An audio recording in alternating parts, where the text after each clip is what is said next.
14 अप्रैल को मनाई जाती अंबेडकर जयंती के उपलक्ष्य में गुजरात के पाटन में कांग्रेस और भाजपा द्वारा विभिन्न कार्यक्रम आयोजित किए गए। आजाद भारत के संविधान के प्रणेता डॉक्टर बाबा साहेब आम्बेडकर की 133वीं जन्म जयंती पाटन के सिद्धपुर में धूमधाम से मनाई गई। इस मौके पर कांग्रेस, भाजपा, भारत विकास परिषद समेत के अनुसूचित जाति समाज के विभिन्न संगठनों और दलों के पदाधिकारी ने भीम चौक पर स्थित बाबा साहेब की प्रतिमा को माल्यार्पण कर डॉक्टर भीमराव अंबेडकर अमर रहे के नारे लगाए।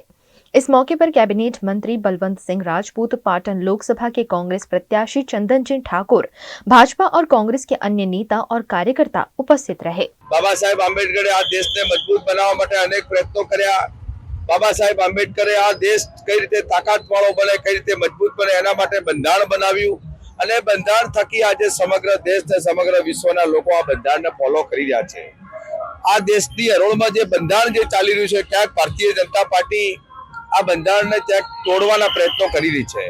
ટૂંક સમય પહેલા નિર્મલા સીતારામજીના એમના જે પતિ એમને વિદ્વાન છે, અર્થશાસ્ત્રી છે, એમને પણ વિડીયો રેકોર્ડથી કે ફેસબુકના માધ્યમથી એમને પણ જાહેરાત કરી ફરી જો મોદી સત્તામાં આવશે તો બંધારણ ક્યાંક ને ક્યાંક ખતરામાં છે, ફરી લોકશાહી નહીં રહે, ચૂંટણીઓ પણ ફરી નહીં થાય, આવું એમનું સ્પષ્ટ નિવેદન છે। એટલે આજે બાબા સાહેબ આંબેડકરની જે બંધારણની જન્મ જયંતિ છે એમને સૌને શુભ સંદેશો પાઠવું છું। આપણે સૌ માટે લોકશાહીનો આધાર સ્તંભ એટલે ડોક્ટર આંબેડકર સાહેબ,